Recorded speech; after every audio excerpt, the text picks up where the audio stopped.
Hello once again, friends, and welcome to another installment of Strange Planet, and it is a far stranger planet than we can possibly imagine. And if you'd like to get a little deeper into Strange Planet, why not consider becoming a premium subscriber? It's real easy to do.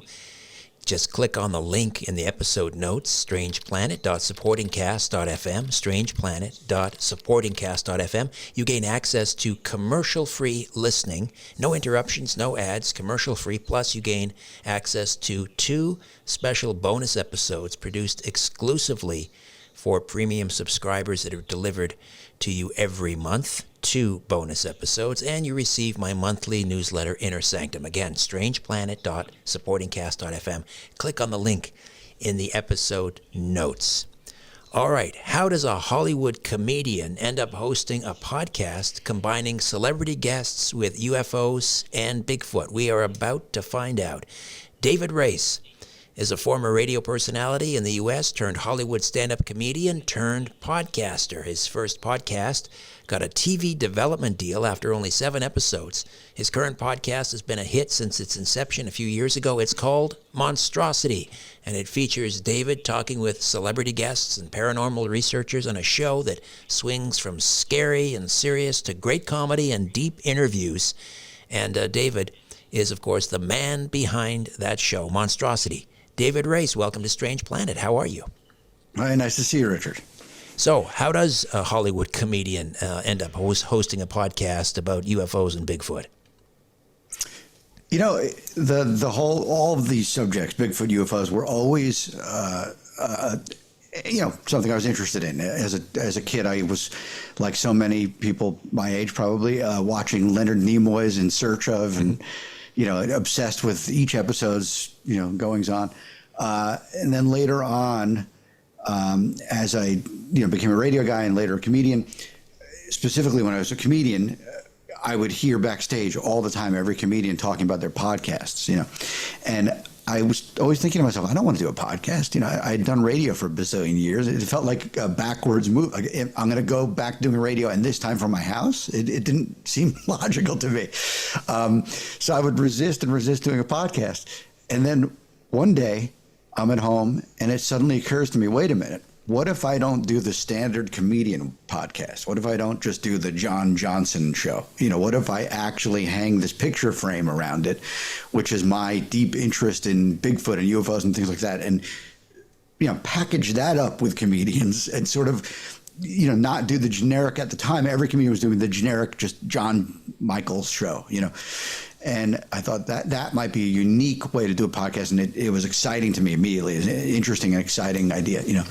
So I got together with a comedian friend of mine and thought he'd make a good co-host, which he ended up doing about half the first batch of episodes on the old show. And ultimately the co-hosting didn't really work out so well, but the concept did. And that show was comedians talking about Bigfoot, which was the most self-explanatory podcast title maybe in history. And I would just book comedians that I knew from around town in L.A. and stick them on with me.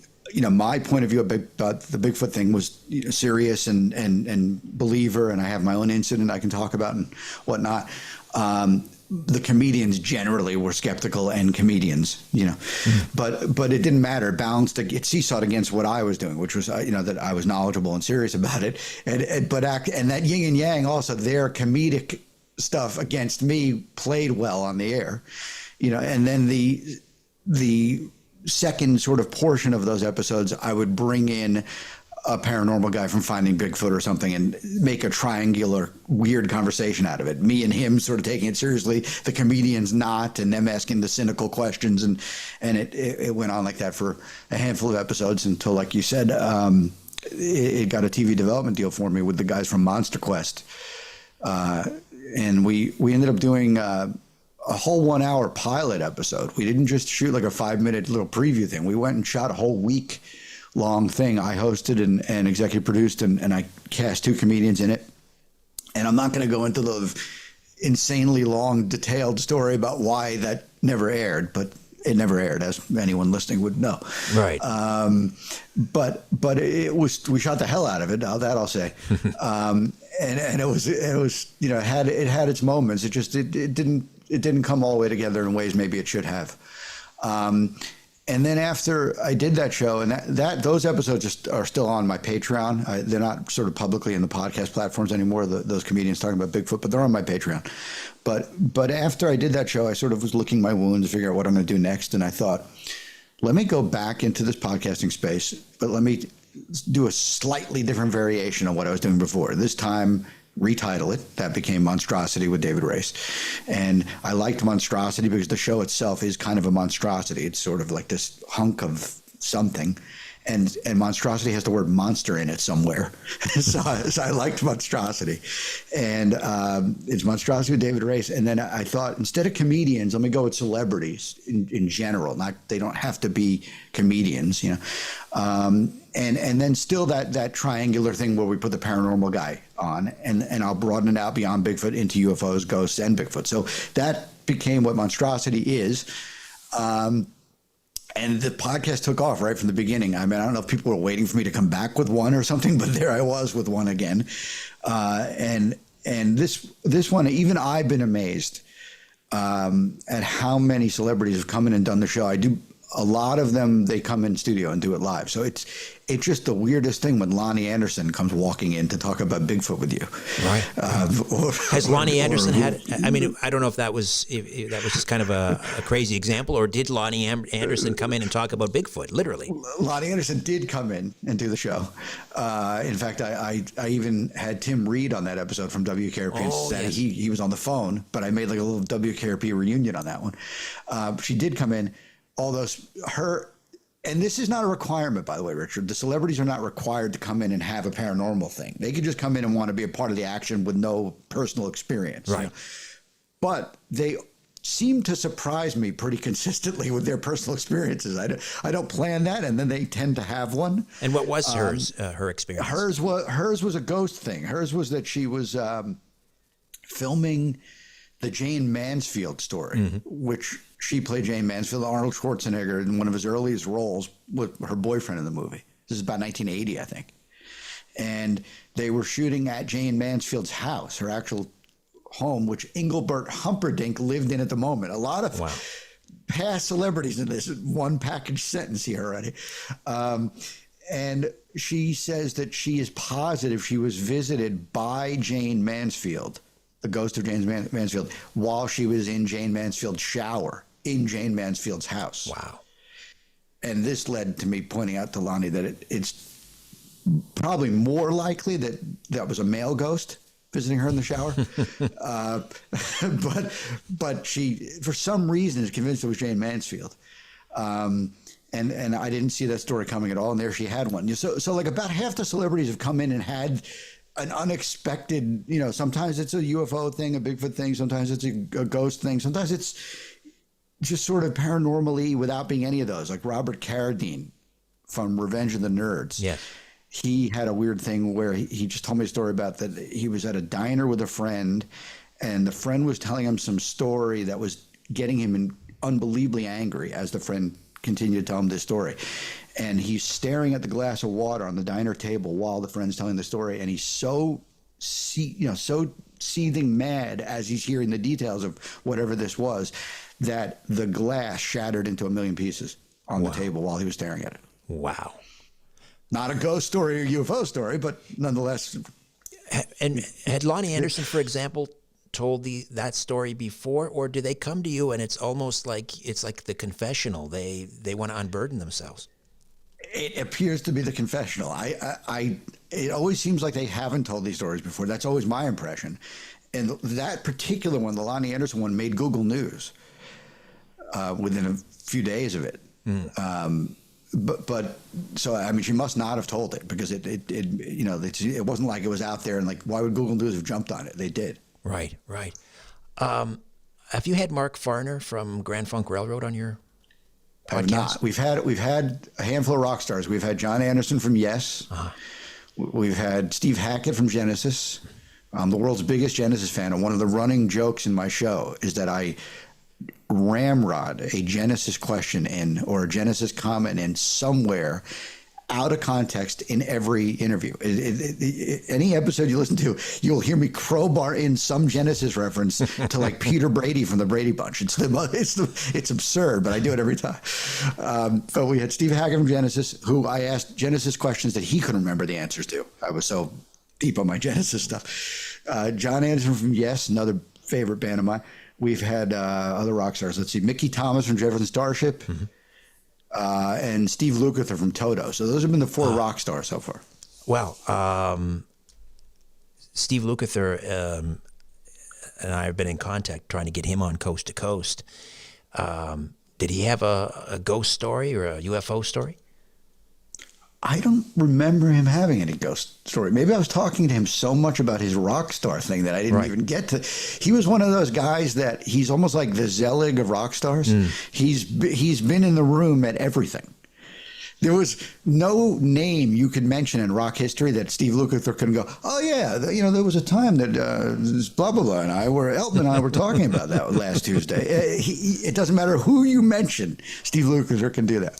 All right. I mentioned Mark Farner from Grand Funk Railroad because he was on Coast with me, and we talked about Grand Funk and the parting of the ways and all of that. And then in the last half hour, he starts dropping these incredible stories about seeing photograph. Well, he had his own UFO experience, and then a friend highly placed in the military showing him photographs of a UFO crash site and alien bodies. I was just like blown away. So that's a great, bunch of stuff to get from Mark Farner when you expect to be talking about Grand Funk Railroad. But exactly. Yeah, I mean, what's weird? There's so many celebrities that you and I probably are familiar with seem to be interested in these sort of topics, but they don't necessarily jump to do this sort of show. No, no, because there's still a stigma. There's a huge stigma. Right. Like Matt LeBlanc, known to be a Bigfoot guy. He hasn't come running in the door to do my show, There's tons of these people, and Megan Fox comes to mind. Another person hasn't come running in the door to do the show, but loves these topics. Right, right. And then other people come in and do my show, and they unexpectedly have a lot to say about it, or they don't. Like I said, it's never a requirement of the celebrity. I mean, obviously, when I met Moneymaker there later in the show, sure, he's going to be talking Bigfoot. If I have Bill Burns on from Ancient Aliens, we're going to talk about UFO. But it's never a requirement of the celebrity, and a few of them have had nothing to say on that front, but they sort of they hung in there for that part of the show or participated in it. An example that comes to mind that I got a kick out of was I had Robert Romanus. This is one of, I'll explain who that is in a minute. If someone's going, Robert Romanus, I know that name. He's Mike Damone, Fast Times at Ridgemont High. Mike Damone, okay. The classic ticket sales guy. Right. And one of the recurring themes of the podcast is that I have a lot of people on that are sort of iconic like that. Like the guy who stole the movie, it's not Sean Penn. It's Damone. Damone stole that movie. I don't care if Sean Penn is in it. Everyone remembers Damone, So I have a lot of people like that on the show. And when I had him on, it was amazing because it's Damone. It's him. Like the voice is the same, the cadence, the delivery, the look. So you're back and forth with Damone opposite you at the table, and he had nothing to, on the paranormal front. He didn't have any experiences. He wasn't. Like you said, he had like probably that stigmatized feeling. He didn't seem like he wanted to add a lot to the UFO discussion, but he was there for it. He was, he chimed in maybe a little bit here and there. Did he have Springsteen tickets? He didn't, but I did say to him, I said, I hate to drive you crazy here, but it seems to me like you've missed an unbelievably lucrative idea, not having at some point opened Damone's tickets in Los Angeles. Like, how can it be that after all these years, I'm not driving by a place on Van Nuys Boulevard with his head on the marquee, Damone's tickets? That's right. I mean, it would have been a fortune, But, when you talk to him on the show, you get back in response to a statement like that. I got to tell you, that's right. Pretty good concept you got there. Like he's Damoning back and forth. And Damone is one of the few impressions I can sort of do. So I found myself falling into, would you like an iced tea? And he's going, that would be very nice. It's going on the whole episode. Fantastic. David, we'll take a quick time out. David Race from Monstrosity. We'll tell you how to listen here in a moment. Stay with us. Hi there. If you want to watch the rest of these episodes, please head over to my Rumble channel, Richard Serrett's Strange Planet. You can watch complete episodes there. New, complete, unedited episodes drop every Monday, Wednesday, and Friday. Again, the Rumble channel is Richard Serrett's Strange Planet. In the meantime, I want to thank you for supporting this YouTube channel all of these years. However, the problem is I never know when I'm going to run afoul of the censors at YouTube. I never know when I'm going to end up in YouTube jail. There doesn't seem to be any rhyme or reason. And in fact, 2 more strikes and this YouTube channel will be taken down altogether. So help me fight big tech censorship, enjoy the complete unedited episodes, and join the rest of the Strange Planet community over on Rumble. Again, Richard Serrett's Strange Planet on rumble.com. See you over there.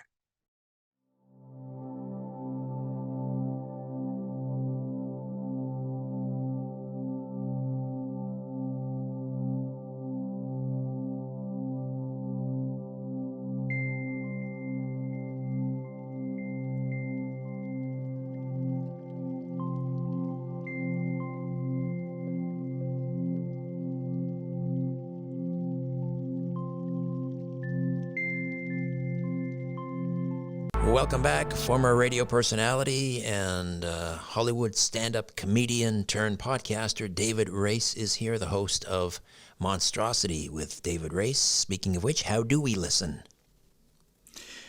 On all the obvious podcast platforms, I always mention, monstrositypodcast.com, the website, because it's the clearinghouse to get to anything. The finding all the platforms, finding the merchandise. The Patreon has the old comedians talking about Bigfoot shows on there. Anything you'd need to find about me or the show is on monstrositypodcast.com. Fantastic. Let's dive right in with your own Bigfoot experience. Tell me about it. Well, this is a big part probably of how the podcast happened, because I didn't want to sneak it in during the earlier explanation, but I think that this is really, probably the biggest piece of what led to me coming up with this idea that this is what the podcast should be. I told you as a child I was interested in these sort of things, and your Leonard Nimoy show and all that, but I wasn't super well read on it, hadn't had any experiences, and I wasn't like obsessively interested in the topic until in 2007, and here I am sneaking in, but a real, so it's not fake, I'm really sneaking this in, Genesis reference. In 2007, I am on the East Coast to see Genesis on what I thought at the time would be their final tour. And my wife and I are on the East Coast, and we see the 2 shows in the New York area. And then after those shows, we're still, I'm not on the East Coast that often. So we thought, why don't we, make a week of it? So we went upstate to my father's vacation house with him and my stepmother.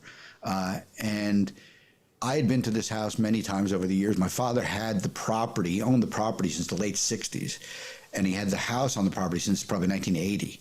Built sort of at the top of the plateau on a 55-acre private property that there's no neighbors, there's no one in view. Like upstate New York, or? Yeah, way upstate, 4 hours upstate from New York City, And to get onto the property, to get up to the house, it requires opening a locked gate, driving up a cobblestone road, 1,500 feet to the plateau. I mean, I'm trying to set the scene that there are no neighbors. This is not a neighborhood, okay? It's deep in the woods on the top of a mountain.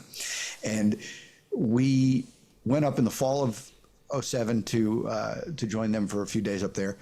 And, I think the first night or second night, my wife is standing out on the balcony of the house. It's a log cabin house, a real sturdy log cabin house, like a 4-bedroom house. My wife is standing on the balcony looking through the telescope at the crystal clear sky that you can see the stars. And I'm watching her through the glass in the living room window, and she keeps sort of seeming spooked. She keeps sort of stopping, looking to her right, kind of staring towards the tree line, and then going back to the telescope. And, it doesn't look like her behavior to me. It's an unusual thing to just see her looking so spooked for no reason, So finally, she pops her head in and says to me, something weird out here. I feel like something's watching me. Now, again, later on, I get well read enough in Bigfoot stuff to know that that alone is Bigfooty kind of statement. Yeah. But 2007 me doesn't immediately interpret it that way. So I'm like, do you want to come in? She's like, no, I'm going to keep looking. She keeps looking. Then like a rabbit comes running by and seems kind of startled and runs away. Something about the combination of these things, she finally kind of says to me, I've had enough of this. It's weird out here. And she comes in. We don't think much more about it after that. Go on with our night. That's probably 10, 11 o'clock at night. We go to sleep. Now fast forward to, the dead middle of the night, 3 o'clock in the morning. It's pitch dark up there. My father and my stepmother are on the other side of the house in their bedroom, which is the opposite side. We're the only ones on our side. And about 20 feet from our window in that bedroom would be the tree line that goes into the woods there. We're sleeping next to a slightly cracked open window with a screen, maybe an inch open. We're dead asleep.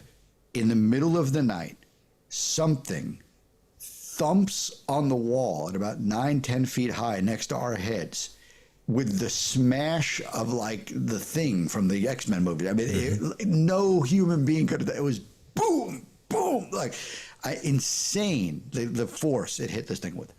And this is not a house you can shake. This is these are logs, like Oregon log cabin logs, but it's, I mean, this is, if a human being did this, his arm would have been shattered to dust. He'd have been laying on the floor with a dust arm, and we both jump up from our dead sleep. And this is, to me, is one of the weirdest parts, because I mentioned this part of the story one time to a Bigfoot investigator, and he said this response to me, and it was the first time it ever occurred to me that this makes sense. We jumped up from a dead sleep, looked at each other in the dark, and went, what the hell? And as if we were marionettes on strings, our heads fell right back down and we went right back to sleep. Didn't do anything a normal person would have done. Jumped up, looked out the window, opened the blinds that were 2 feet away. I could have leaned out of the bed and opened the blinds. None of that. We just, like marionettes on a string. Strings cut, heads down, out. Good night. Now, when I mentioned that to this Bigfoot investigator one time, he said to me, Bigfoots use infrasound. I think he put you back down. I've never heard that before. I've not heard that. Yeah, because it's terrifying to think, but it makes perfect sense, because if that happened to us tonight here in LA, of course we would look out the window. Mm-hmm. If I was 2 feet from the window, was right next to my head. It was like at the headboard. All I do is lean out of the bed like you'd lean out to grab a tissue to blow your nose or something. And, I'd open the blinds and I would have been face to face with whatever it is. But instead, two people that have normal levels of curiosity and would find it very strange that something just pounded on the wall, both just passed out and didn't talk about it or wake up again until the next day when we discussed it. Not like us. Did you have any unusual dreams during that night or anything? No unusual dreams, nothing like that. Just the next day, I remember us knowing it happened. It wasn't blacked out. We were both like, "What the hell was that about?" That kind of thing. Yeah. And then we went outside and looked by the window, and it's grass up to the house there, so it's not a place where there were footprints or anything like that. Now, I've told this story on my show, and I've told it off the air and on the air to Matt Moneymaker, who I know pretty well. And he looked back in the BFRO database for the report I submitted at the time, because after it happened, I did report it to the BFRO. And they had an investigator call me, and he did like a pair of phone calls with me that took like over 2 hours, I'd say, in the course of the calls. And Matt found it in their database, and they have it classified as, I think, a Class B sighting, meaning I didn't see it eye to eye, but there's no other explanation they can come up with. And it turns out, and this is the kind of thing I didn't know at the time, but I can tell you now, the house that my father owned and the property this was on is in the same county as, and only about a half hour from, Whitehall, New York, the famous Bigfoot sighting location of multiple Bigfoot sightings. It's on the same chain of mountains, about 25 minutes away. Wow. And, my father is an ex-cop, and he has, a skeptical point of view about this, and very like that dismissive, throwaway New York cop kind of response to these sort of things. But I remember asking him the next morning if he saw anything strange last night or anything. He's like, "No, what are you talking about?" And I told him the story. And He goes, it was probably a deer. And I said, to myself, if it was a deer, the deer would be unconscious laying there all 4 feet up right now. What did he jump up and ram his head into the wall at 10 feet? And it was a drunk deer. He'd be completely dead. I knew his next sentence, or maybe he did say a bear. I mean, there's barely any bears up there. That's another weird thing for a bear to do. But it's after that incident that I dive into the subject. It's after that incident that I really throw myself into the reading of Bigfoot book after Bigfoot book, and I'm taking everything out of the LA Public Library you can read about Bigfoot. They probably thought I was the strangest library guy ever. Like every library book in Los Angeles history that has Bigfoot in the title, I've taken out. And I'm watching Monster Quest, like devouring it, like it's the most important show, in television history. And I'm finding Bigfoot, like, taking notes. I mean, I'm really becoming obsessed. And as I dive deep into the subject and read and watch, I start seeing the similarities to my incident. I start seeing other incidents with, cabins in the woods knocked on like that. And I start, I learn about Whitehall, New York, and how close by that was to where this happened. And I remember the Bigfoot investigator from the BFRO, when he talked to me, I remember him zeroing in, I think in the second phone call with me, he said to me, let me ask you something, David. He goes, I don't mean to probe. He said, but was your wife menstruating? And I said, I don't remember. And then, so of course I went and asked her, because every woman in the world for some reason has an unbelievably accurate written calendar of this. Mm-hmm. And she did have a written calendar of this, and was.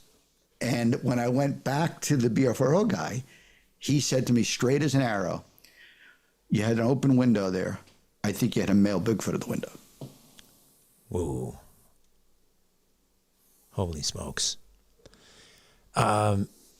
I'm going to do another time out. We'll come back, and I want to talk to you about your UFO encounter. Back with more of my conversation. David Race from Monstrosity, the podcast. Stay with us. Hi there. If you want to watch the rest of these episodes, please head over to my Rumble channel, Richard Serrett's Strange Planet. You can watch complete episodes there. New, complete, unedited episodes drop every Monday, Wednesday, and Friday. Again, the Rumble channel is Richard Serrett's Strange Planet. In the meantime, I want to thank you for supporting this YouTube channel all of these years. However, the problem is I never know when I'm going to run afoul of the censors at YouTube. I never know when I'm going to end up in YouTube jail. There doesn't seem to be any rhyme or reason. And in fact, 2 more strikes and this YouTube channel will be taken down altogether. So help me fight big tech censorship, enjoy the complete unedited episodes, and join the rest of the Strange Planet community over on Rumble. Again, Richard Serrett's Strange Planet on rumble.com. See you over there.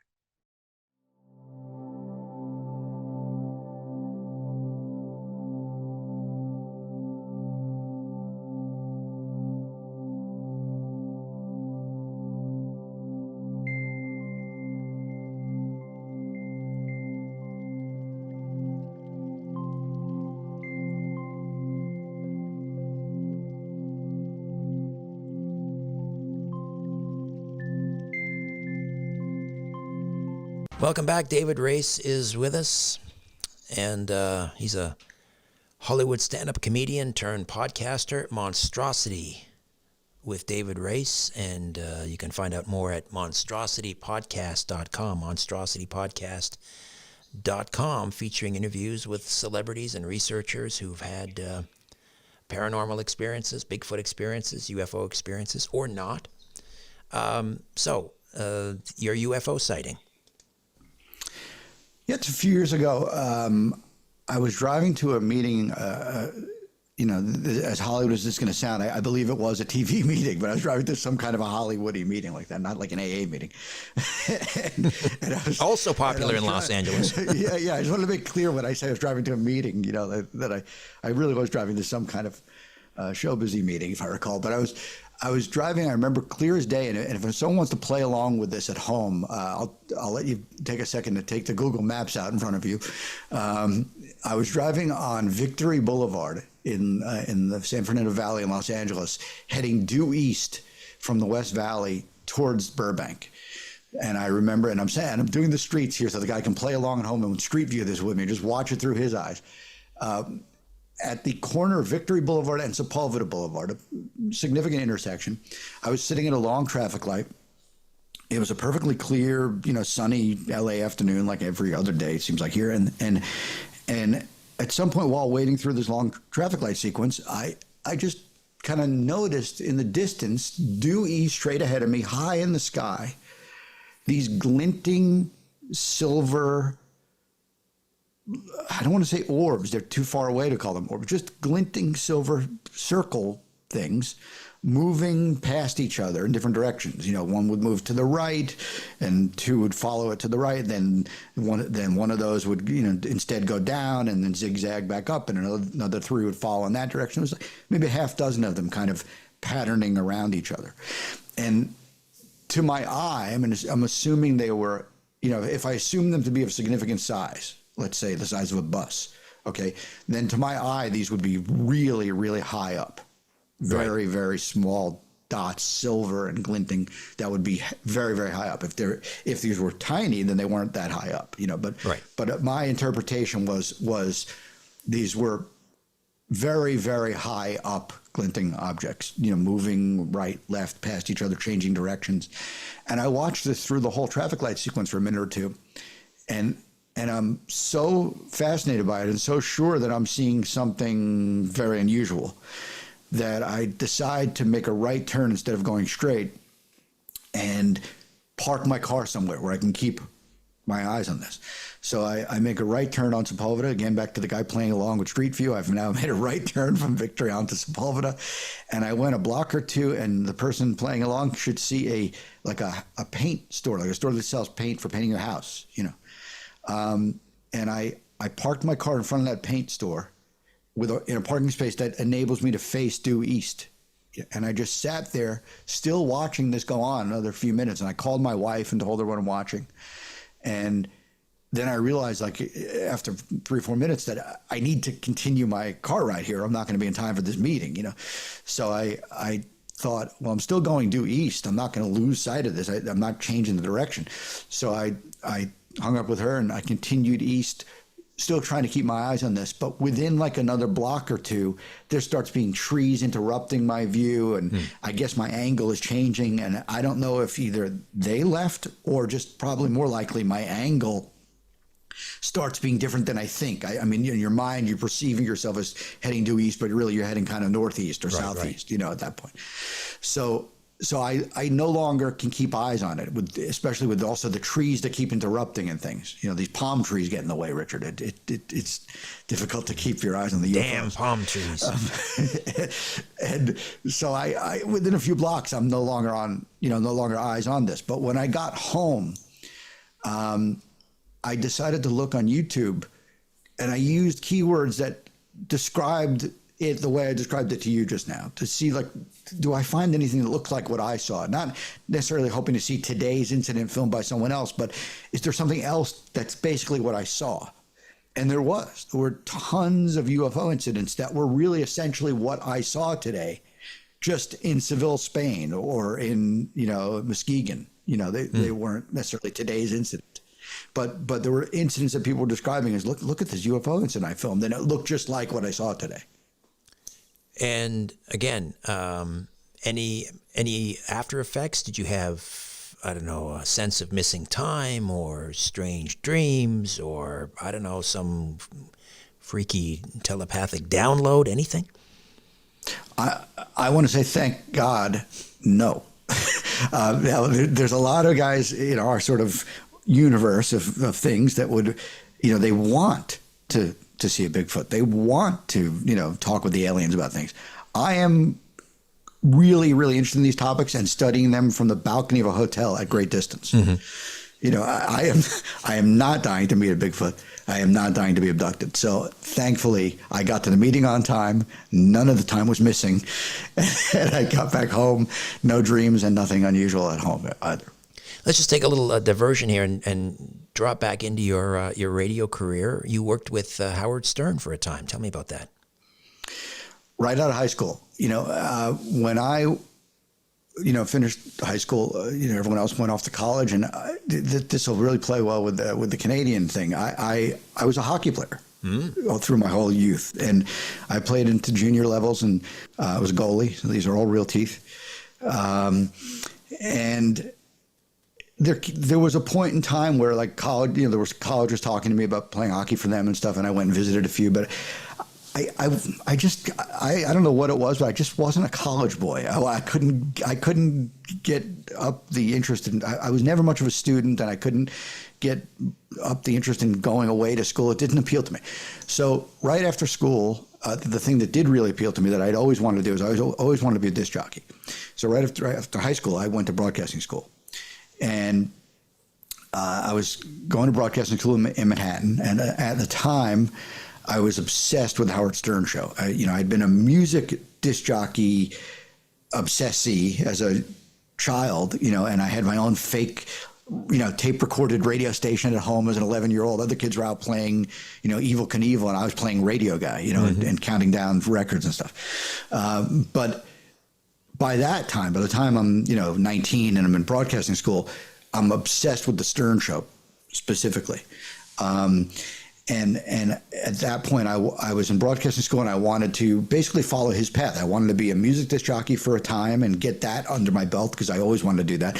And I wanted it to evolve towards talk and the comedic side. And one morning, I'm on the train going to Manhattan I lived on Long Island. I'm going to Manhattan to do school that day. And I just happened to hear him and his staff just mention in passing in this kind of throwaway way that that's right, our intern's leaving, we need a new intern. And I've never heard them reference an intern. I never heard any intern on the air. At the time, I was already starting to think about radio internships, and I was thinking about shows that I wasn't particularly interested in, but I wanted to be an intern at someone's radio. And then suddenly, the show I'm obsessed with mentions they're looking for one. So I got off the train. This is the late 80s. I got off the train and went straight to a newsstand in Penn Station with a $10 bill and said, give me every quarter you got. and I left with a roll of quarters and ran down the street to school. My broadcasting school was a few blocks from there, and stood outside on the payphone, and I called the Stern show like every 10 minutes for 45 minutes. I was constantly calling until I got Gary Delabate, now known as Baba Booey, on the phone. And I just, vomited out at him, you're looking for an intern. I'm the guy. There's no one better fit for this than me. I just like a madman, like Rupert Pupkin with a payphone. I just ramrodded why they've got to take me, And he just reluctantly said, to my amazement, all right, can you come in and meet with us tomorrow at 10:15? Or something like that happened. And the next thing I know, they're interviewing with Gary and Fred.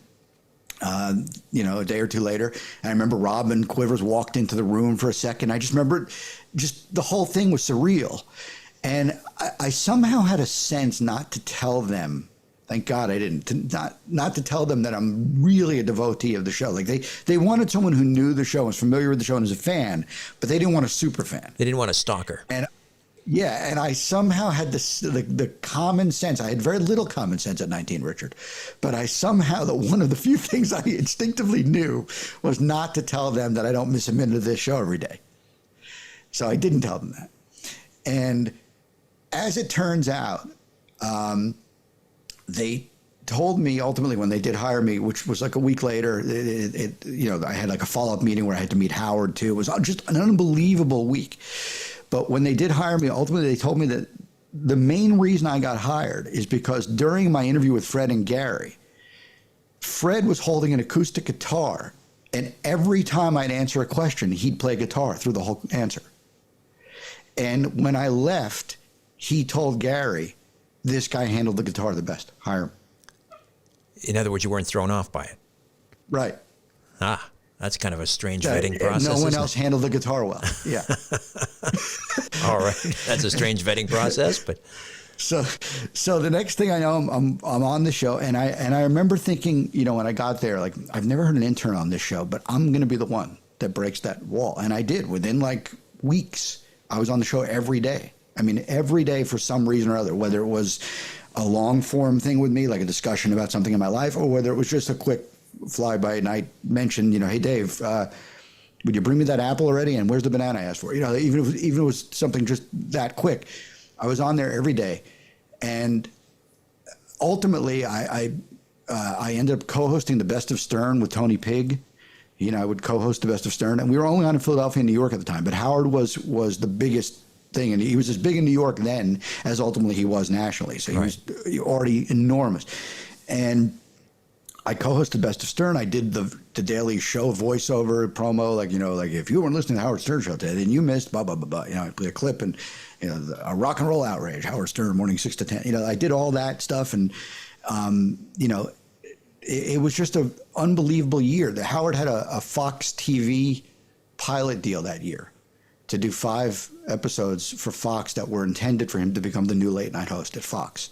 I worked on those as Howard's assistant. Like I spent all day just trailing him around. The only people that had access to him on taping days were me, his wife, his parents. Like Gary couldn't easily get into Howard's dressing room on filming days, but I could.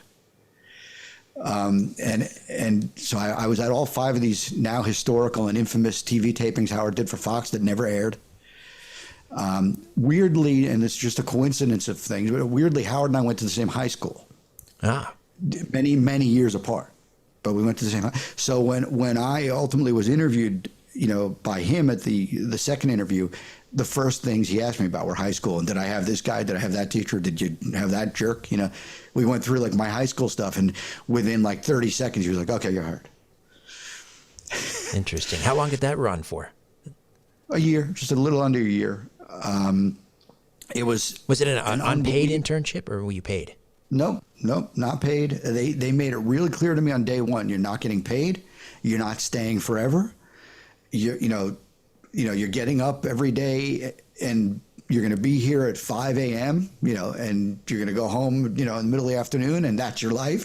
Can you do it? Like, those were the kind of things Gary and Fred were saying to me at the interview in between guitar breaks, and I had all the right answers, but it was grueling. I mean, my alarm clock as a 19-year-old that year went off every single day at 3:15 a.m. I would get up in the pitch dark and, get on a 4:15 a.m. train to Manhattan. In fact, one morning towards the end of my run on the show, one of the weird things about the Stern Show was it was radio. There was no video element at all. There was no photographs, no TV, nothing. We weren't on the E! channel, none of that. But somehow people would recognize you, even though there's no video element to it. So like, for example, I'd be walking down the street in Manhattan carrying back to the studio, apples and potatoes Howard needed for his daily ritualized lunch of baked the same potatoes. Thing every day, He loved his baked potato. Right. Green apple, baked potatoes. Yeah, this turkey without bread. He had the same lunch every day, like a regiment. And I'd be carrying that back from a grocery place, a few blocks from the radio station.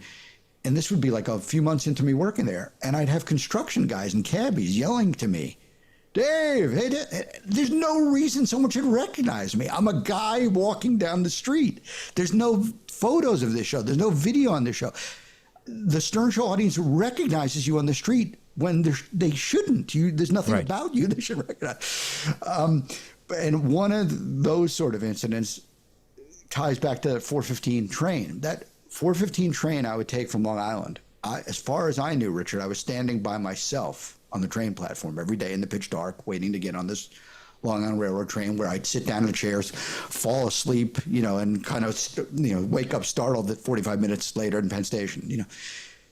One morning, towards the end of my run on the Stern Show, a guy calls Howard on the air and says to him, "Hey, Howard, does Dave take the 4:15 every day from Rockville Center?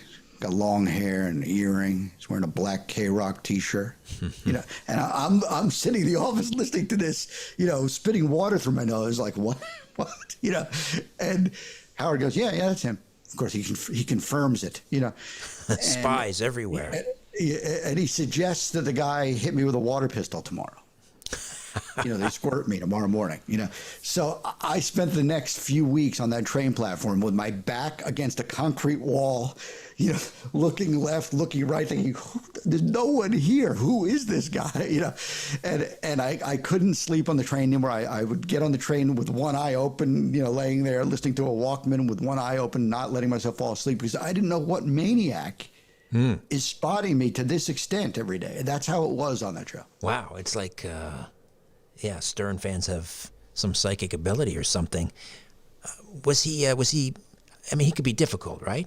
Was he difficult to work with? I didn't find that at all. I mean, other people on the show could be. But I found Howard really, I don't want to say supportive, but like big brotherly. Like to me, he sort of took me under his wing, and I found him.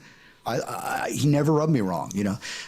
He got a kick out of my early comedic ideas. I wasn't a formed comedic mind yet, but every so often I would say something, either on the air or off, that he would actually tell me, "That's really good. I'm going to write that down," and he might want to do something with that. I played softball with him and his friends on the weekends, which was right near my house. So he invited me to join them every Saturday and Sunday and play softball with them. And he was like that with me. He was an arm around your shoulder kind of guy. But I had weird jobs on that show. I was 5'8" at the time, and Howard is 6'6". And I was a skinny 19-year-old kid that, you could blow over with a strong breeze. And one of my jobs was to take the call from his limo driver every morning and be downstairs when the driver calls and says he's going to be here in 10 minutes, be downstairs, be standing there, and basically bodyguard Howard from the limo straight into the building. I was Secret Service, really, every morning at 5:15. And we were talking to these weird Stern Show fans, when I would step out the door at 5:20 in the morning, I wouldn't see anything unusual. Everything seemed fine.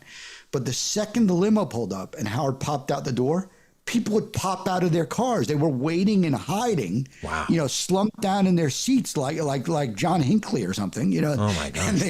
And they would just pop out and appear and show Howard this weird skeleton jewelry they want him to see, or can you sign this? Or there would suddenly be 6 people standing there, in the dark of night in Manhattan, and I would hustle him into the building. And one morning he said to me, in the elevator on the way up, he goes, Dave, if anyone starts shooting, you take the bullets because it's much more important for me to be alive. Yikes. Sounds like a potential Oswald prison transfer moment there. David Race, Monstrosity, monstrositypodcast.com. Just leave us with another celebrity, I don't know, Bigfoot, ghost story, UFO story.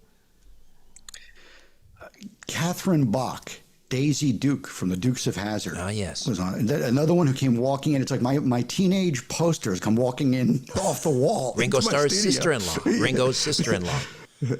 No. You're thinking of Barbara Bach. Yeah, that's her sister. No.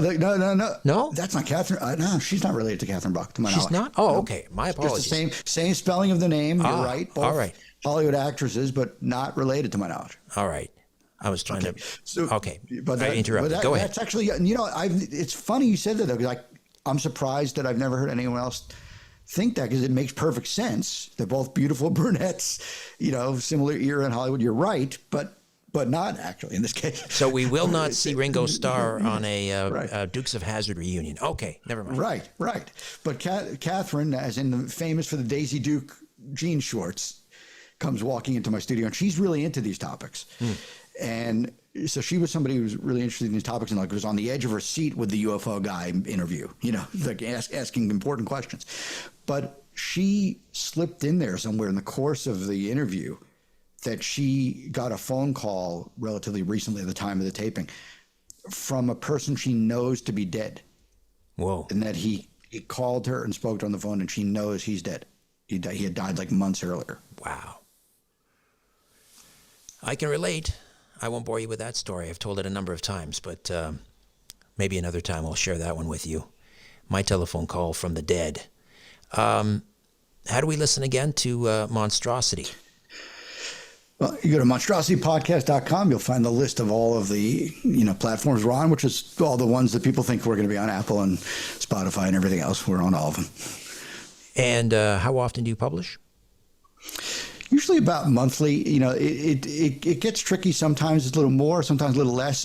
It really always comes down to how quickly I feel that we have a guest, you know, that we should do an episode around. I try not to put out an episode just to put one out. To me, the show is attempting to hit home runs on every pitch, not doubles. So like when I know we've got all the ducks in a row, episode comes. And there's one I'm about to record in a few days. Fantastic. All right. David Race, Monstrosity, great to meet you. Hope we can speak again. Hi there. If you want to watch the rest of these episodes, please head over to my Rumble channel, Richard Serrett's Strange Planet. You can watch complete episodes there. New, complete, unedited episodes drop every Monday, Wednesday, and Friday. Again, the Rumble channel is Richard Serrett's Strange Planet. In the meantime, I want to thank you for supporting this YouTube channel all of these years. However, the problem is I never know when I'm going to run afoul of the censors at YouTube.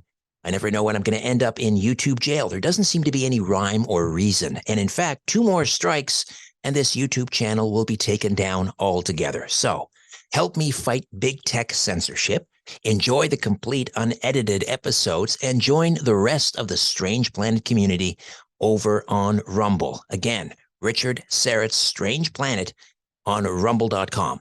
See you over there.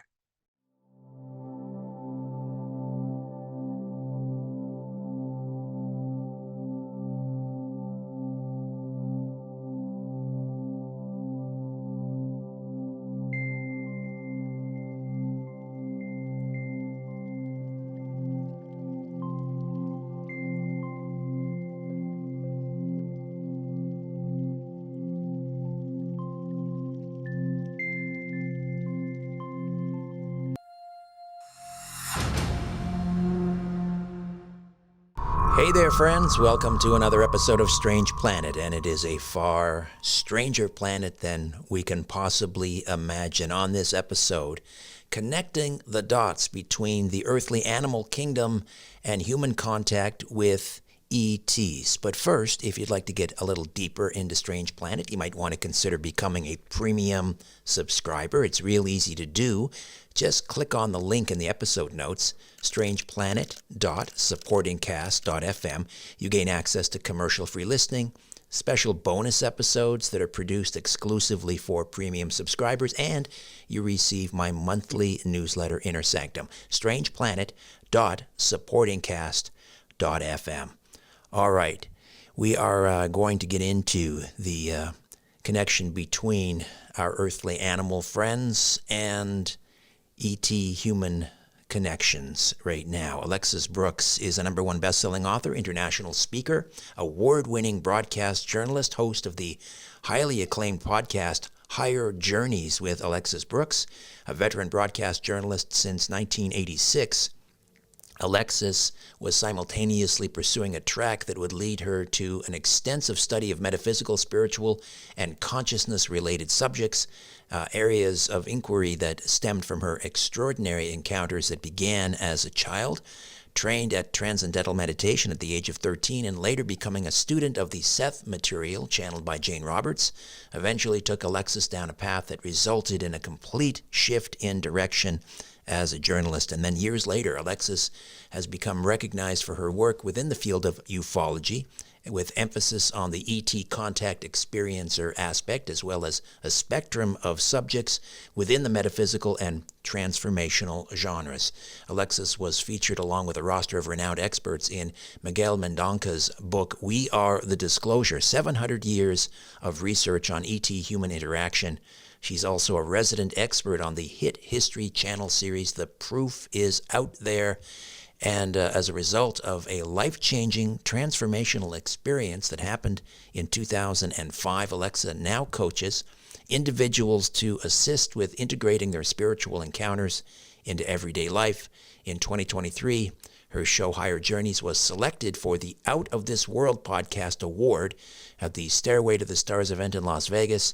Higher Journeys has also been consistently named as one of the top metaphysical podcasts by FeedSpot, and she will also be appearing at the Contact in the Desert conference coming up at the end of May and early June. Contact inthedesert.com, the link in the episode notes. She'll be appearing at the Women in Ufology panel and also presenting a lecture on Saturday, June 1st at the in the Enterprise Room at the conference. All right, Alexis Brooks, welcome aboard. Great to have you here. Wow, you did the long bio, Richard. My goodness. Well, you're I'm tired already. I can imagine. Thank you so much. You're a very busy woman. You should put your feet up and relax a little bit. I try to do that. That absolutely is necessary when you're running at a fast pace. But look, I enjoy immensely what I do, and I'm really blessed to be able to have the opportunity to dip my toes in the waters of high strangeness, you might say. Mm-hmm. So it's a pleasure to be here. Thank you for having me. My pleasure. So, well, let's talk about your early experiences in childhood. Just jump right in. Where do you want to start? Sure. Well, I've told this story a few times before, Richard, but I will say I think I came out of my mother's womb asking big questions. I've always, I think, like so many young people, have had a sort of connection to the spirit world, if you will, in its various forms and fashions. I mean, look, we came from that place. So there's a connection that I don't think ever leaves us. But for me, I was really lucky, Richard, that I grew up in a household that nurtured this sort of conversation. We would have, or my parents would have, conversations about ET and UFO, the afterlife, reincarnation, you name it.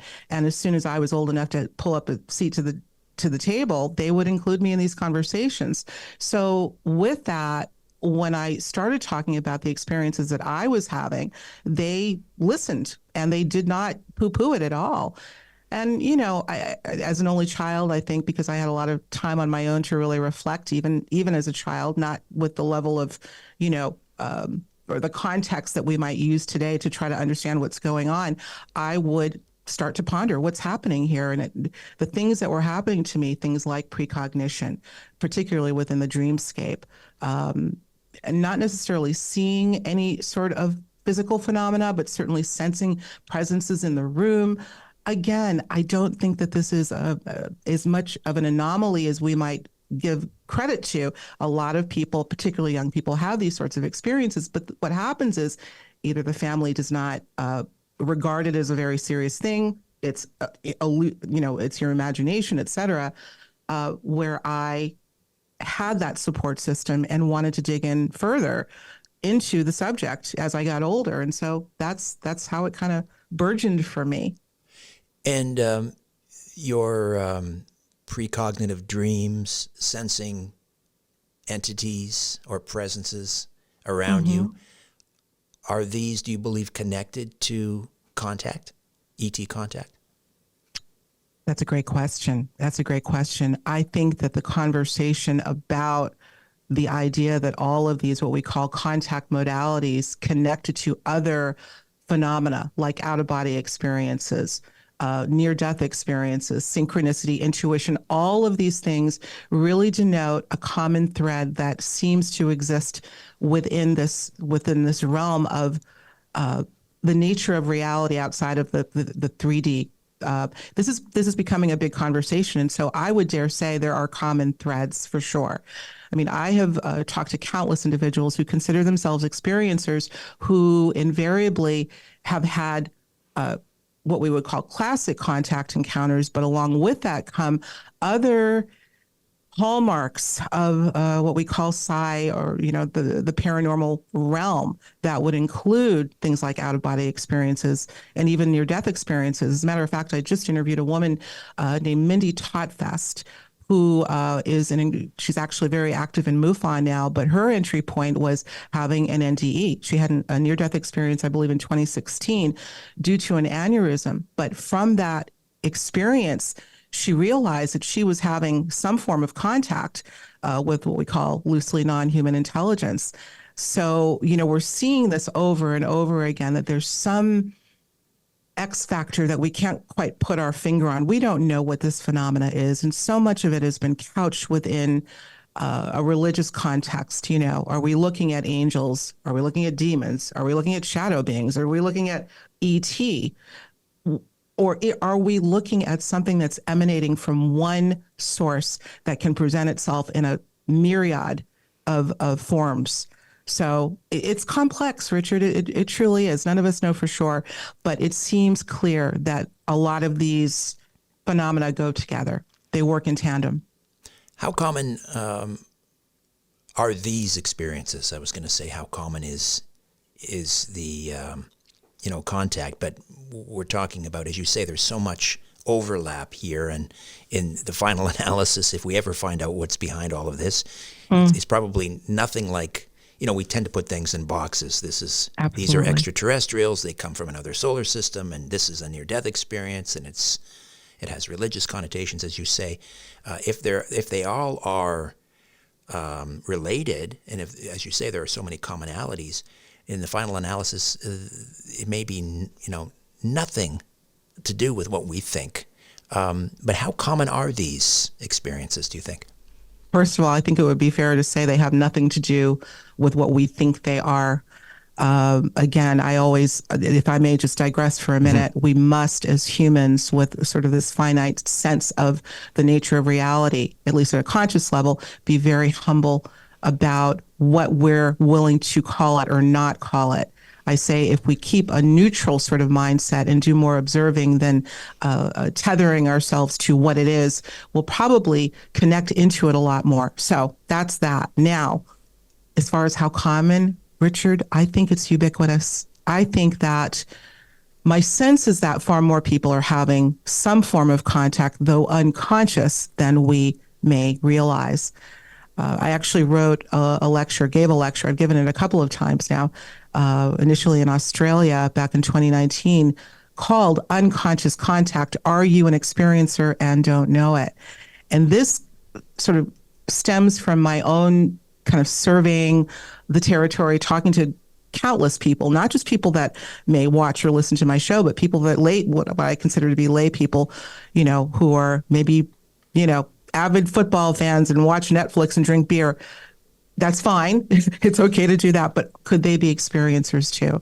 And so I started to look into some of the clues that might show that some form of contact is happening unbeknownst to the conscious mind, to the individual or personality.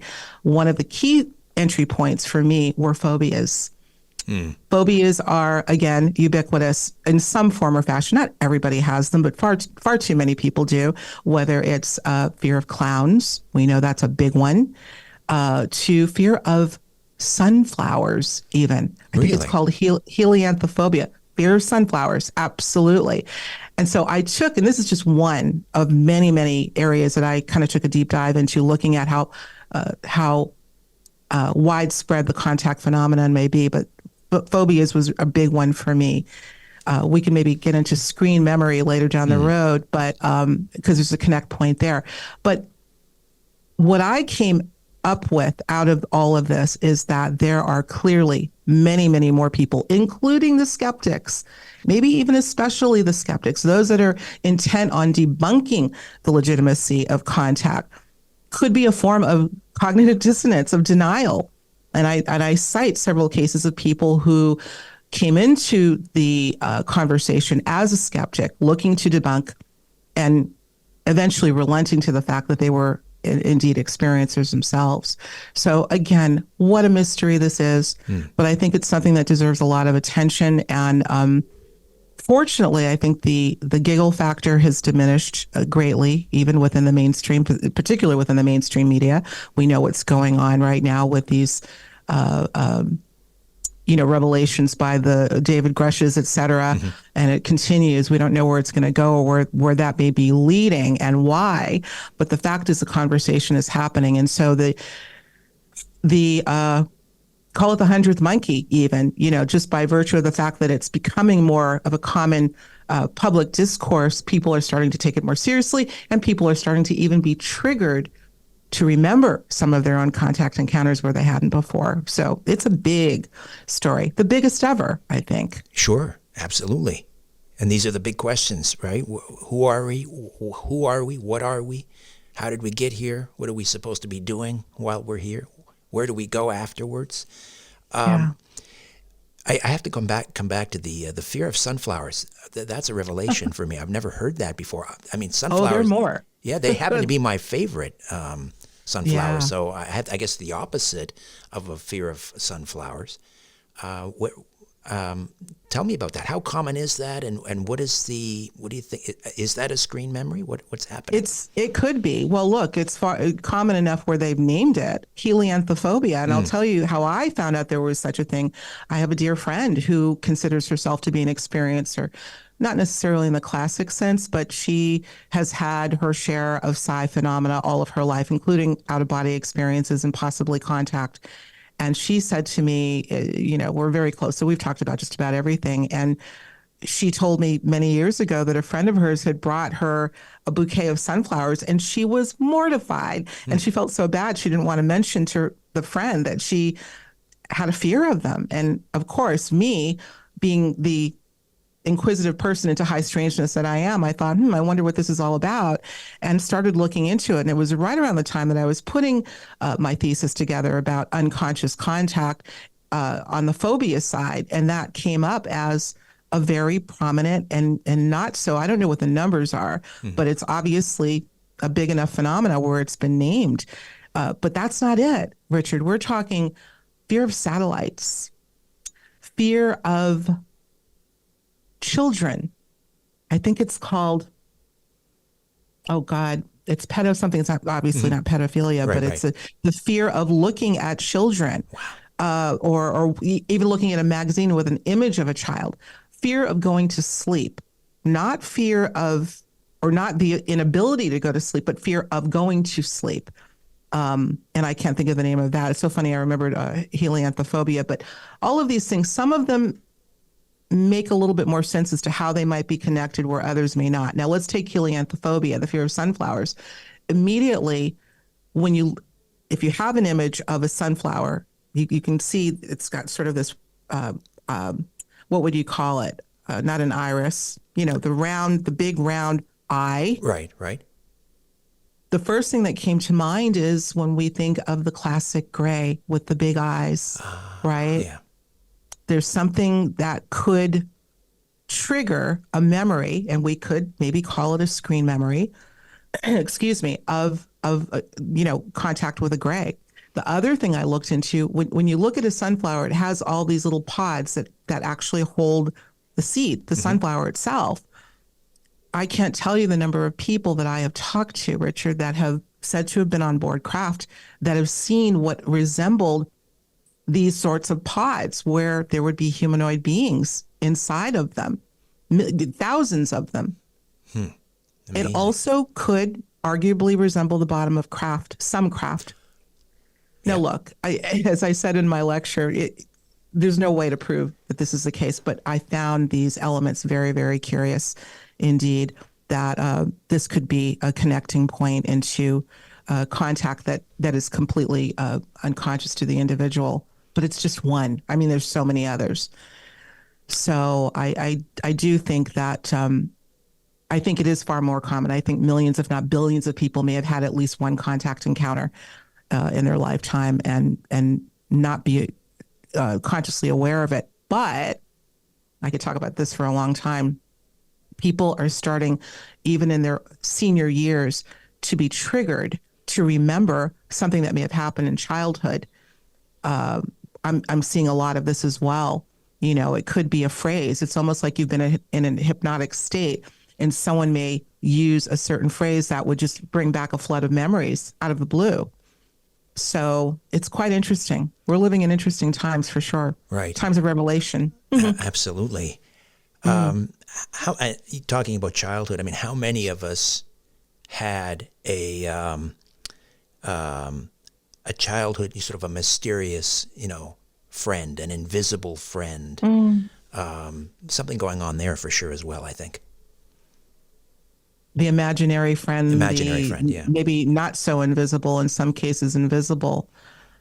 Well, that's a conversation that's coming up a lot these days. And I think it's actually great to hear that more adults are willing, and parents are willing, to take this quote imaginary friend that their child may present a little bit more seriously now. I think because of the discourse that's going on, that, the anomalous is becoming more mainstream, if you will, and discussions about the reality of this. But look, we can't be in every child's room and in every child's head to know if it is indeed imaginary, or what the French philosopher Henri Corbin called the imaginal. It's different than imaginary.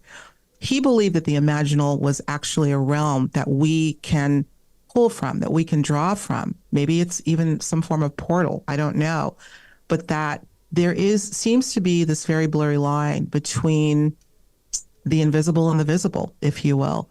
And you could argue that that line may even be diminishing now. It seems that there's far more that's coming through, penetrating into our 3D than before.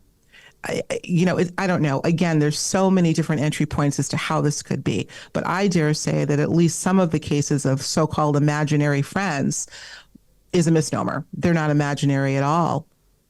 They could very well be some form of intelligence that's penetrating our realm. So it's fascinating, isn't it? It is, and more of this fascinating discussion to come. Alexis Brooks coming to Contact in the Desert, the 10th anniversary, happening May 30th to June 3rd. We'll tell you about the Women of Ufology panel, plus her lecture and her podcast, Higher Journeys with Alexis Brooks. Back with more right after these. Hi there. If you want to watch the rest of these episodes, please head over to my Rumble channel, Richard Syrett's Strange Planet. You can watch complete episodes there. New, complete, unedited episodes drop every Monday, Wednesday, and Friday. Again, the Rumble channel is Richard Syrett's Strange Planet. In the meantime, I want to thank you for supporting this YouTube channel all of these years. However, the problem is I never know when I'm going to run afoul of the censors at YouTube. I never know when I'm going to end up in YouTube jail. There doesn't seem to be any rhyme or reason. And in fact, 2 more strikes and this YouTube channel will be taken down altogether. So help me fight big tech censorship, enjoy the complete unedited episodes, and join the rest of the Strange Planet community over on Rumble. Again, Richard Syrett's Strange Planet on rumble.com. See you over there.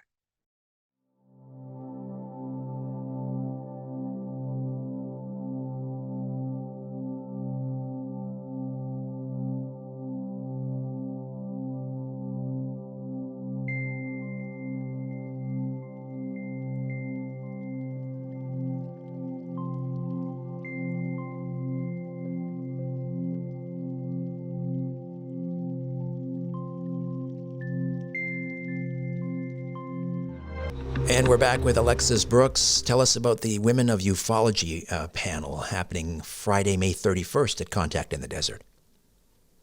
Well, I was quite surprised and certainly honored to be included as part of this illustrious panel, along with our buddy Linda Moulton Howe. I'm so excited, as well as Kim Carlsberg. I can't recall everybody on the panel, but it's going to be really. This is a first. Shout out to Contact in the Desert for doing this. I mean, look. Not to state the obvious, but I think it's fair to say that this has been a field of study, of inquiry that has been primarily male-dominated for a long, long time. And certainly, I don't know if this is kind of a wink and a nod to say this is not the case anymore or what, but I'm just glad that it's happening. I'll be frank, I don't know exactly where they're going to be going, how they're going to drive this discussion, but there's a lot to be discussed. I think it'll be less about women having contact encounters as an example, and more about what we, as happen to be female in the research field, have been able to uncover. So really exciting. I'm really honored to be a part of it. And, again, sitting alongside Ms. Howe, how could you, life could be worse. I learned so much from her. She's been on my show so many times. As a matter of fact, I don't know that there's a lecture that I have done where I have not quoted her or borrowed some of her work and featured her. So it'll be great. It'll be really, really great. Certainly, yeah. She's a trailblazer. Yvonne Smith, Katie Page. You mentioned Kim Carlsberg. The panel will be hosted by Kelly Chase, Desiree Hurtak as well. Yes. Yeah, that's happening on Friday, May 31st, 8:30 in the morning to 10:05 a.m. in the Crystal Amphitheater, Women of Ufology panel at Contact in the Desert. All right, so let's delve into our furry, or not just furry friends, our animal friends here on Earth, and how they perhaps act as emissaries between us and non-human intelligences. Yeah, Richard, this is something that I can't say exactly when I decided that or started seeing clues as to this maybe being the case.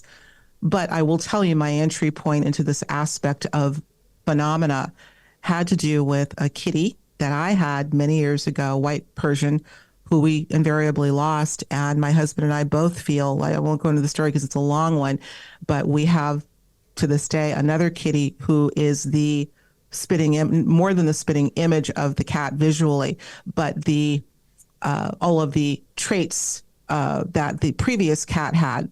We could do a whole episode on that. But the bottom line is we feel that this cat has been reincarnated. Mm-hmm. And I don't say that lightly, because I actually gave a lecture on the viability or the feasibility of animal reincarnation as one of the things that we deal with in the nature of reality. And so as I started looking at that, and this whole package of me going through the process of losing the former cat, the new cat coming in, believing that the cat may be a reincarnation and why, involved a series of experiences that I had that were giving me clues that another cat, another incarnation of the previous cat was coming in, including telepathic dialogue with the cat that had passed in the dream state. I know I'm opening Pandora's box, but I will just say that kind of just got me on a track of who are these animal companions of ours. Some of them are companions, some of them just share the planet with us that we may not like insects and snakes, reptilians, etc.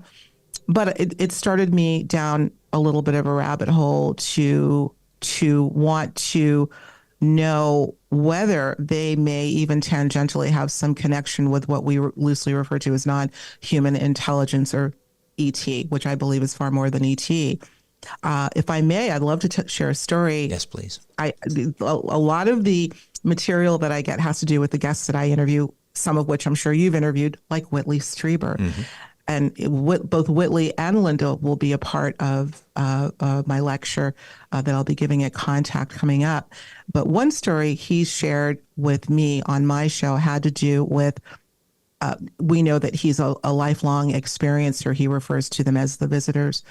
And he talks about, and I believe he's had been a dog owner and a cat owner, and particularly his cats. At a certain point in time when he had cats, he would notice that there would be a certain behavior change in them just prior to an experience happening, whether they looked up or their demeanor changed. But there was a specific pattern that he would watch that would happen.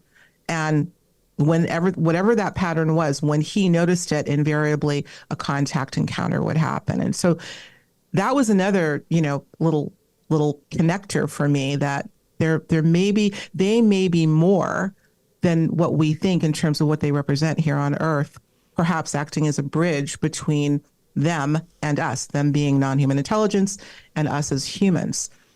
There are other things that we can look at, not the least of which is the beings that are said to resemble are, animals that we're familiar with. There are feline beings.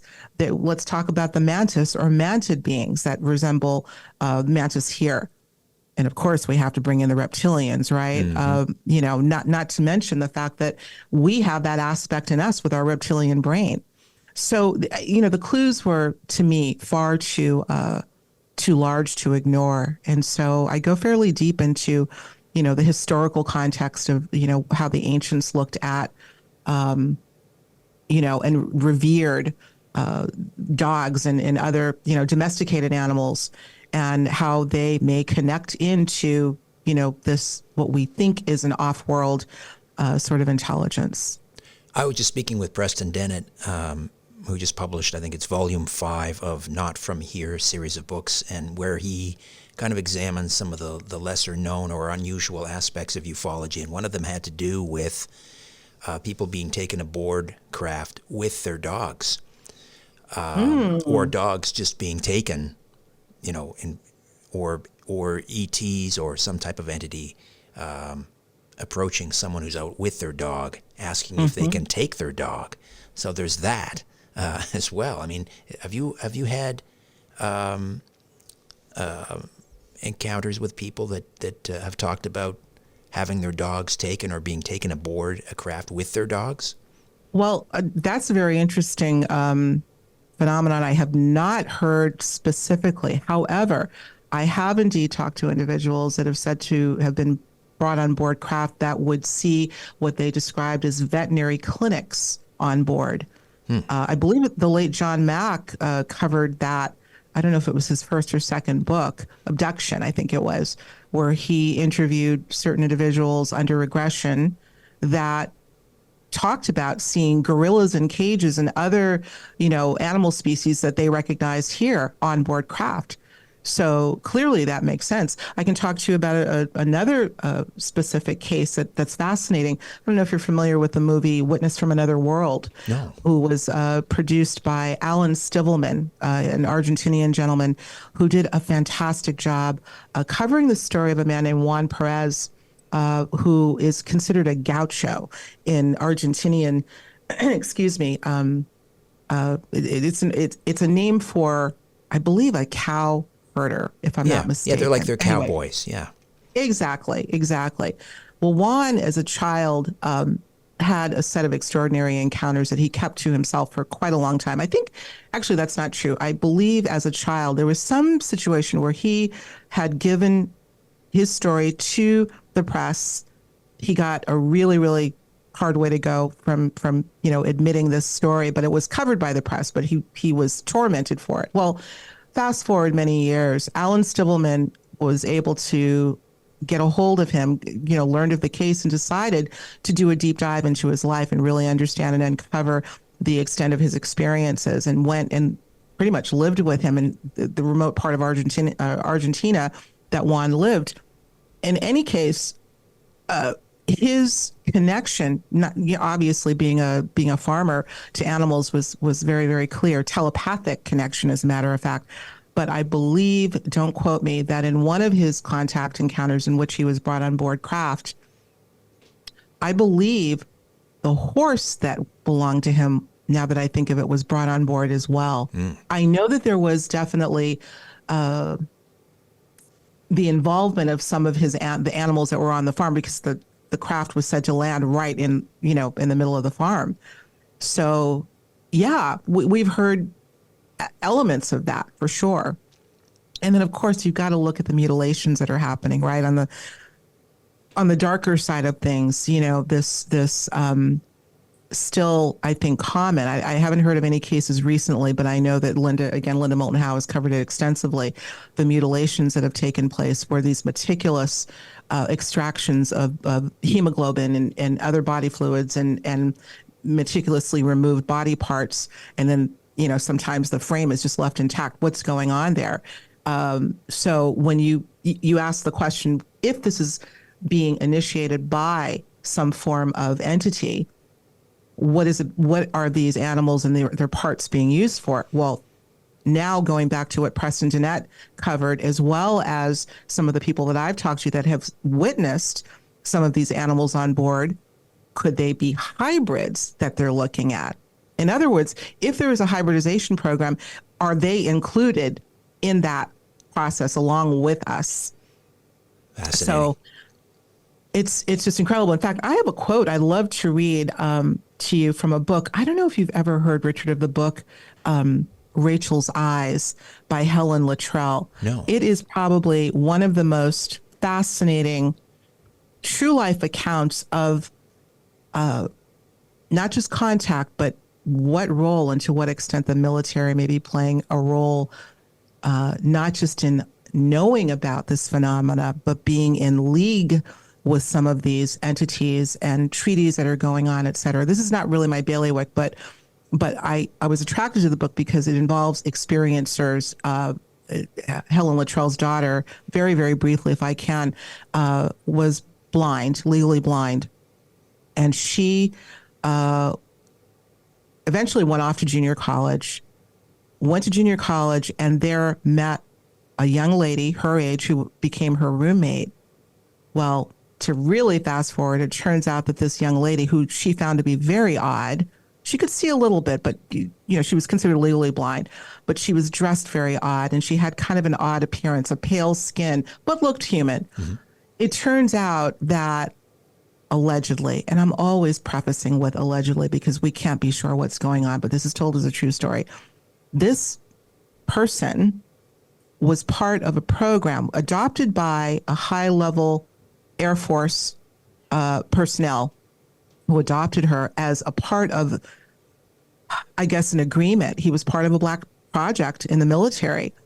They were testing the possibility of blending. It's a hybridization program, but they call it a humanization program. Wanted to see, after creating these sort of hybrid beings, how they would function in society. It is. I recommend this to your audience and to you as well, if you like, Rachel's Eyes. And I believe Rachel is Helen Luttrell's daughter, but she tells a story through her daughter, and it's actually a very sad story. I won't give the spoiler now, but how their relationship developed and how Helen, through her daughter, learned about what was really going on and who this being was that was her roommate. Fascinating. But I wanted to read a quote having to do with mutilations because that's also covered in the book. Mm-hmm. And this is a supposedly a real quote from the father, the high-level military officer who adopted this child that was part of this black project, speaking about mutilations, where he said, some of you may have heard of the so-called animal mutilations that have been occurring all over the world. I won't go into details other than to say that the animals are found with various surgically sharp incisions, certain body parts removed, and without any blood left in their bodies. These are some of the experiments we, the U.S. Air Force, agreed to let them, the specific ET group they were dealing with at the time, conduct. Bovine DNA is very close to human DNA, and they use it in some of their cloning research. They also use it to create an artificial atmosphere conducive to raising hybrids in liquid-filled tanks. God knows what else they're doing, end quote. Wow. Yeah, right? I've heard remnants of that, and the idea that perhaps the human ET hybrids are being grown, let's say, in a cow's uterus. I don't know if you've come across that before. I've not. I mean, this just goes to show all the variations of what may be going on right under our nose, so to speak, and we're not aware of it consciously. Alexis, another time out, back with more of our conversation right after these. Hi there. If you want to watch the rest of these episodes, please head over to my Rumble channel, Richard Syrett's Strange Planet. You can watch complete episodes there. New, complete, unedited episodes drop every Monday, Wednesday, and Friday. Again, the Rumble channel is Richard Syrett's Strange Planet. In the meantime, I want to thank you for supporting this YouTube channel all of these years. However, the problem is I never know when I'm going to run afoul of the censors at YouTube. I never know when I'm going to end up in YouTube jail. There doesn't seem to be any rhyme or reason. And in fact, 2 more strikes and this YouTube channel will be taken down altogether. So help me fight big tech censorship, enjoy the complete unedited episodes, and join the rest of the Strange Planet community over on Rumble. Again, Richard Syrett's Strange Planet on rumble.com. See you over there.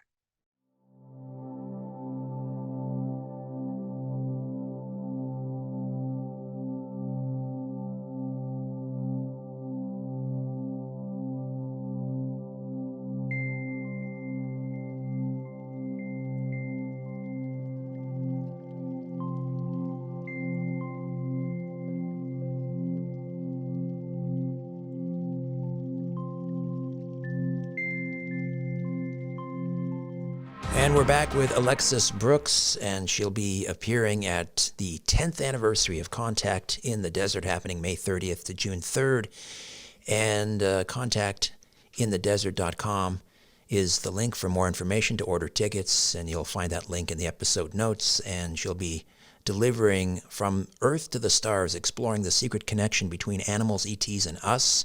That lecture happens Saturday, June 1st at the conference, 6:30 p.m. in the evening in the Enterprise Room. She'll also be part of the Women of Ufology panel, which I believe is happening that's the Friday of the conference, Women of Ufology, Friday, May 31st in the Crystal Amphitheater. Again, contactinthedesert.com.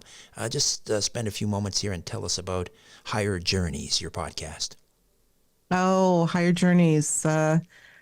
It's become a part of my life, Richard. This is what started as a very humble passion project back in 2011 that's now burgeoned into both a podcast as well as a website where I, very much like you, interview some of the thought leaders in our field. I'm so blessed to do this work, delving into not just the ET UFO phenomenon, but anything within the realm of not just high strangeness, but personal transformation. I think the two go hand in hand, and part of our developing our consciousness and evolving is really to not only take these subjects seriously, but to understand that, as I say, we have skin in the game. We are an integral part of our experiences.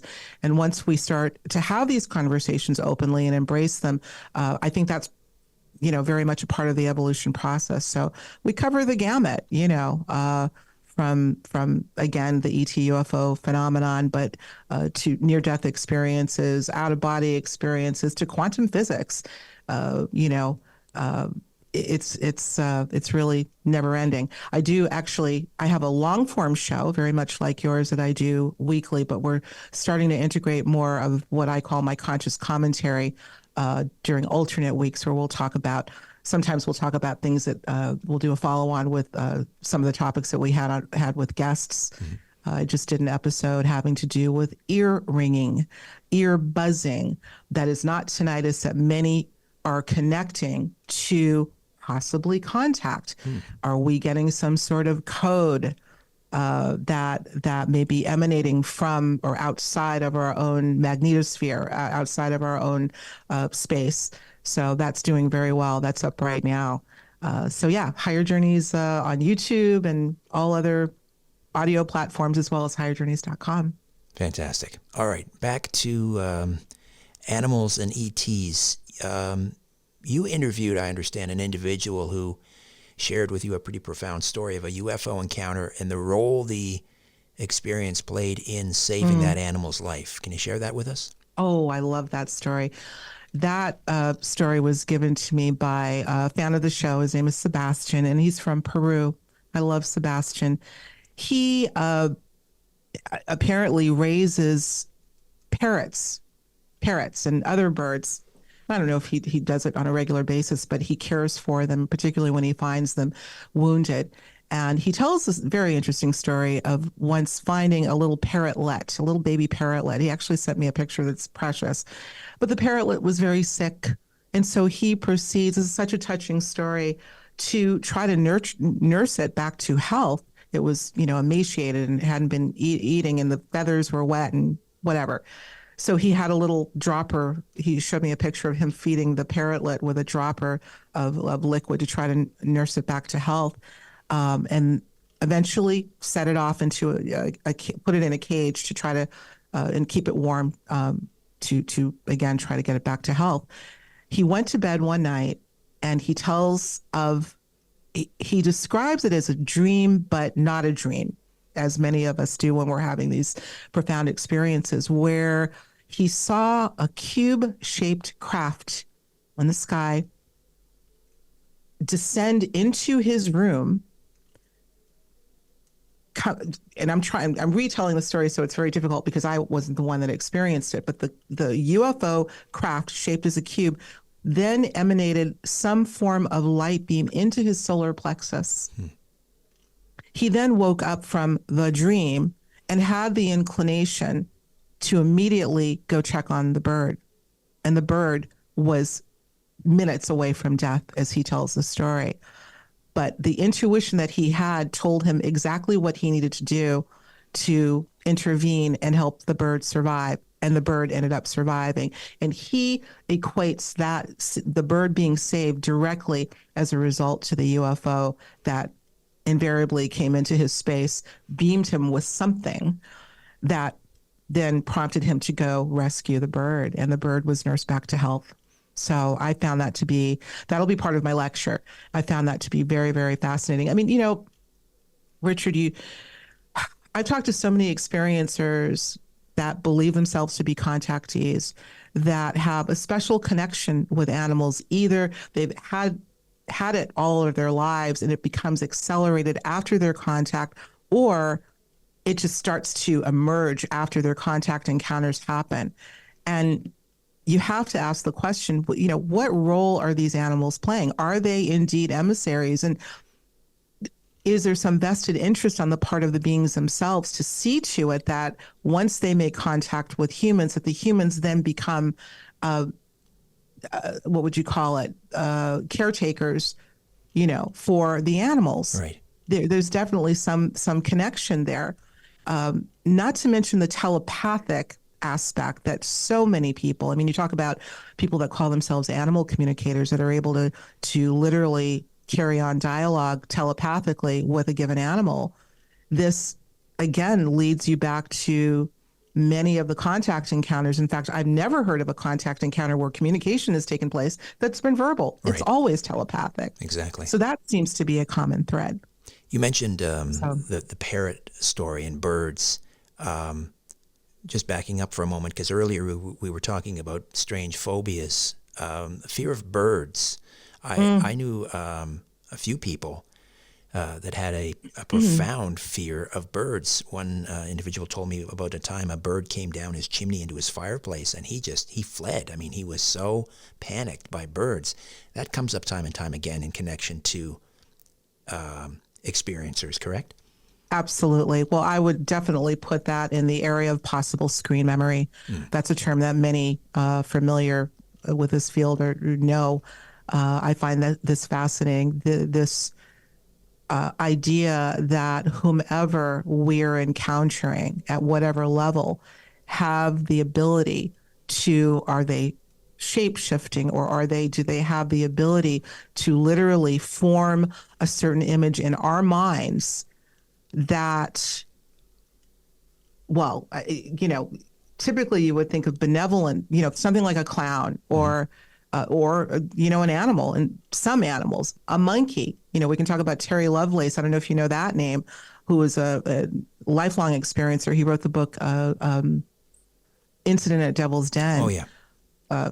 Yeah, he's fantastic, a great friend.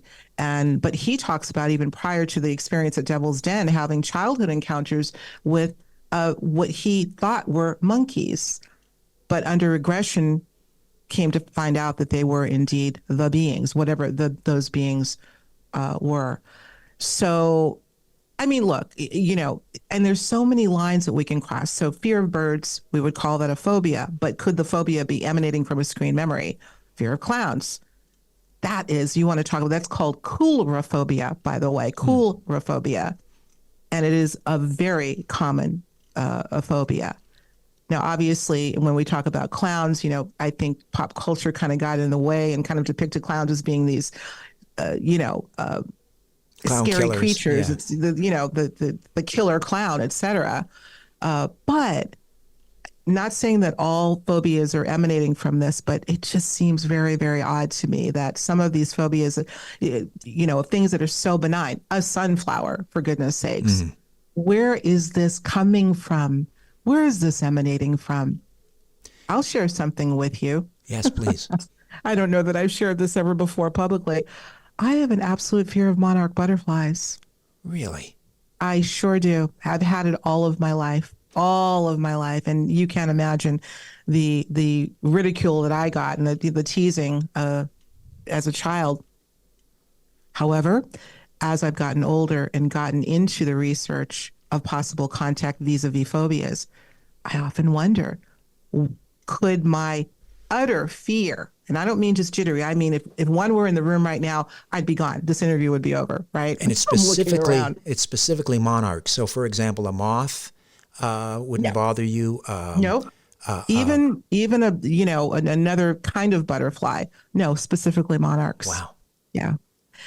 And I think that's a rabbit hole. It's one that I haven't completely pursued yet. I consider myself an experiencer, by the way, not in the classic sense. It's another story for another time. Again, how many of us are? I try to be very judicious about how I frame, my own experience. But I had a very profound experience back in 2005 that led me down this track. Probably why I'm sitting here today. But as I have become more vested in the research, you can't help but look at your own life and kind of step out of it and zoom out and say, well, what is this really all about? So You're going to be very right there well on could be. you'll be right there on the panel, the Women of Ufology with Yvonne Smith, a certified hypnotherapist. Maybe that's worth exploring, doing a regression. Yvonne is a dear friend, and we have had conversations. And I believe Yvonne may be one that I confided in about just that. So yeah, absolutely. In fact, Yvonne and I we have a dinner party every year at Contact. We go to a great Italian restaurant. So yeah, if we do that this year, maybe I'll confide in her and see what she has to say. I think it may be time for me to look into it a bit more because, ironically, I'm also an avid gardener. Go figure. Yeah. I love gardening. So, there is a chuckle factor to this because it seems ridiculous. But when you go a bit deeper, Richard, into all of this, sunflowers, butterflies, clowns, children, where is this coming from? The mind is so complex. We do not understand the mind, the brain, don't understand how it works. But the question is, are there some form of intelligences that do and know exactly how to turn the light switch on and off to give us the memories that they think we would prefer? But what ends up happening is a fear of something that should not be feared emerges. We didn't touch on your 2005 experience. Can we spend a few minutes on that before Absolutely. Okay. Absolutely. What happened?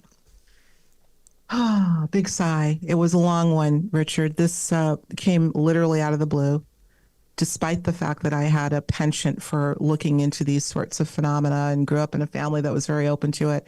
It happened at a time where I was probably the least spiritually focused. My husband and I had a business at the time. We were very politically active. I was renovating a family home.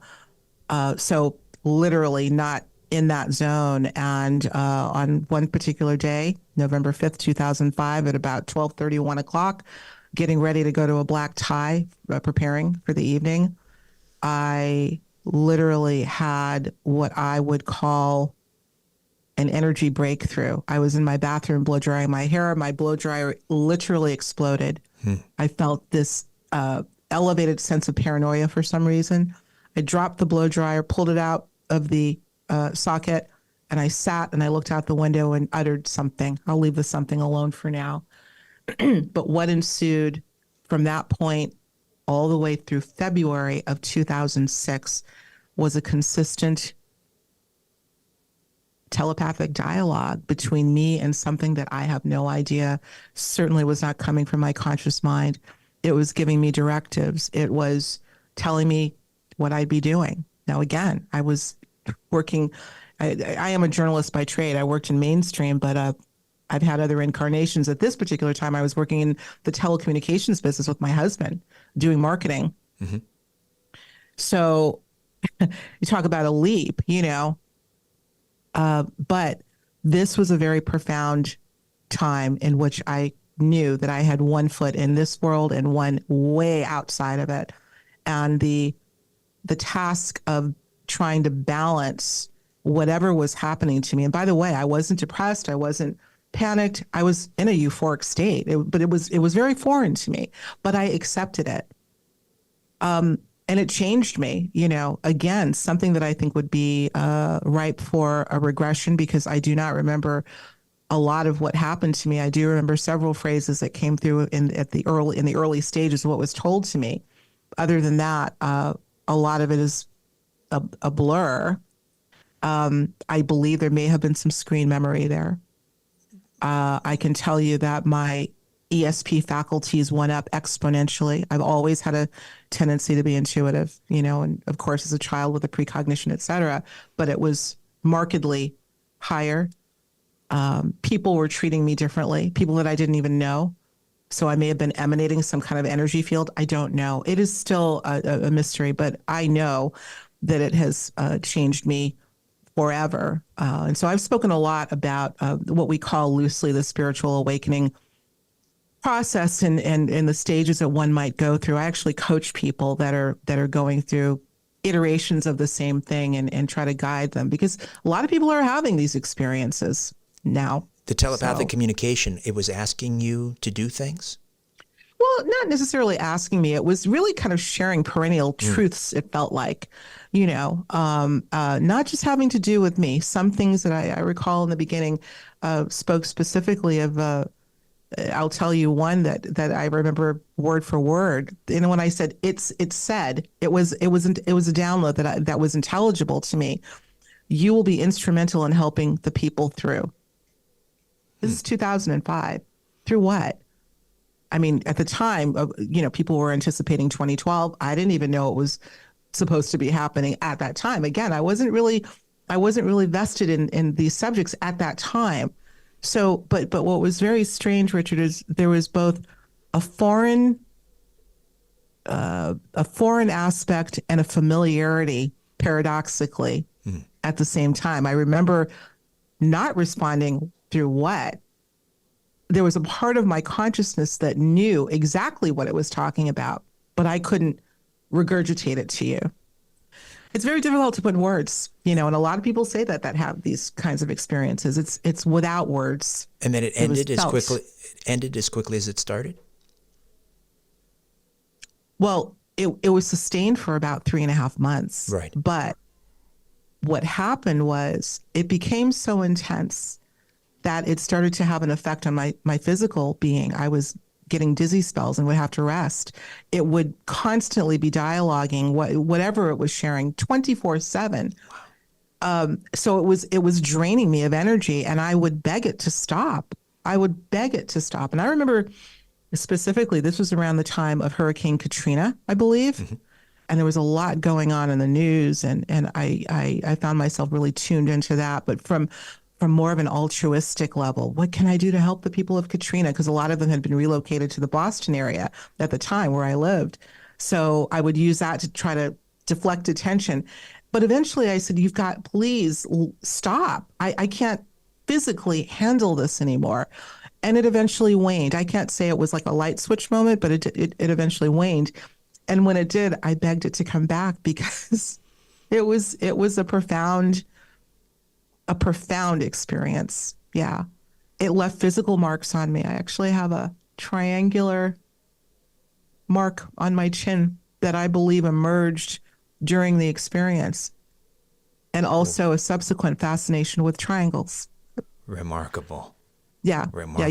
You've opened up Pandora's box. I could go into this. It was a big experience. Yeah.